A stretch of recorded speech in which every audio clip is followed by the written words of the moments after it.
আমাদের ছোট নদী রবীন্দ্রনাথ ঠাকুরের সেই কবিতা মনে পড়ে গেল। আমাদের ছোট নদী চলে বাঁকে বাঁকে, বৈশাখ মাসে তার হাঁটু জল থাকে। পার হয়ে যায় গরু, পার হয় গাড়ি, দুই ধার উঁচু তার ঢালু তার পারি। চিকচিক করে বালি, কোথায় নাই কাদা, এক ধারে কাশবন ফুলে ফুলে সাদা। চিকিমিকি করে সেতা শালিকের ঝাঁক, রাতে ওঠে থেকে থেকে শিয়ালের হাঁক।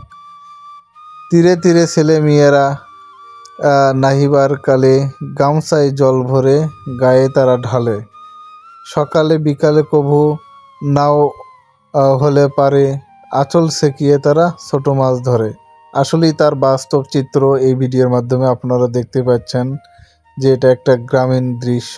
সো বন্ধুরা, ভিডিওটি ভালো লাগলে অবশ্যই লাইক, কমেন্ট, শেয়ার করে পাশে থাকবেন। ধন্যবাদ সবাইকে।